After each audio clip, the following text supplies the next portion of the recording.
I became more of a gearhead when I started the studio. Before that, being a lead singer, I didn't have the guitar collection that I have now, or the equipment, collection that I have now. We switched over to the Cerwin-Vega P-Series about 6 months ago, and it's been an amazing change ever since. It's night and day from what we had.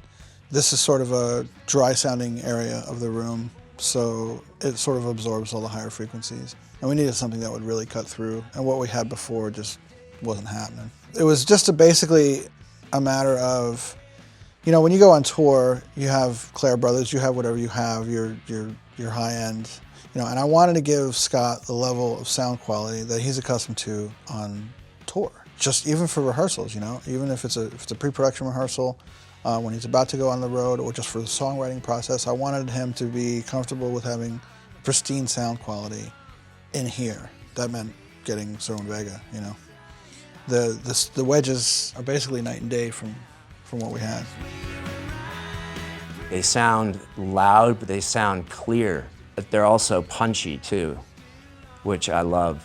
It's hard to get a PA to come over the top and be just as loud as the instruments, because this is where we rehearse, right on the stage.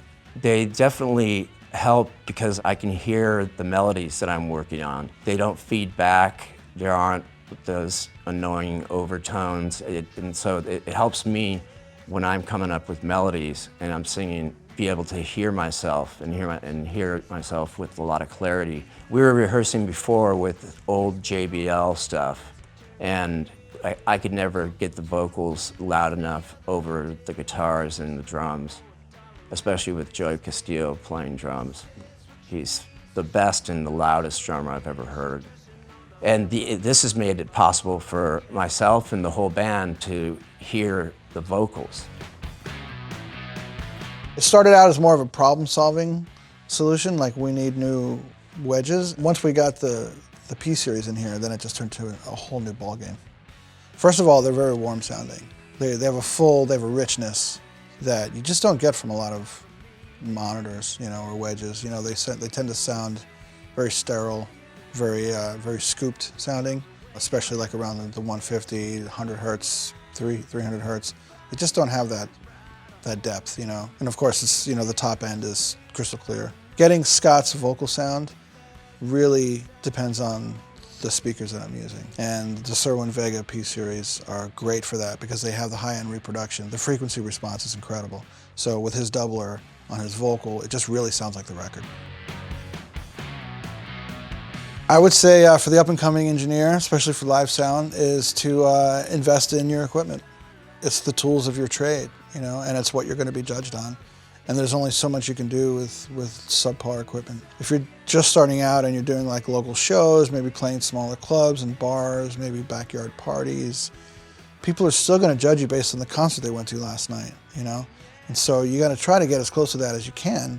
And really, Cerwin-Vega is like, they have the products that are priced right, and that will get you in the door at an entry level to sort of get you on your way, The cool thing about the P15s are like for me, besides just the sound quality, are the features. You got the Vega bass boost, which is cool.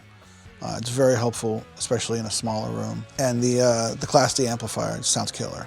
The Cerwin-Vega P15s have this 7.5 degree adjustment, so where you can point the wedges down when you have them on the poles. It actually comes in handy for us here because, as you can see, this is like a small rehearsal area.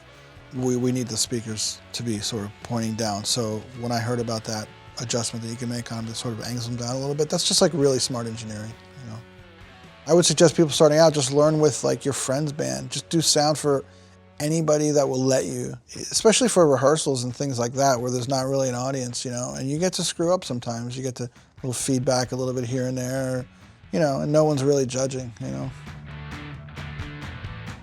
Since the business of making music and that has changed so much, record sales are really not the place, especially in rock and roll, where you look to hit it out of the park. It's pretty much performing live that is really where it's at, and then also online. But the one thing that still hasn't changed is You have to focus on the music, on the songs. That's the number one thing. Because if you don't have, good songs, then it just doesn't matter.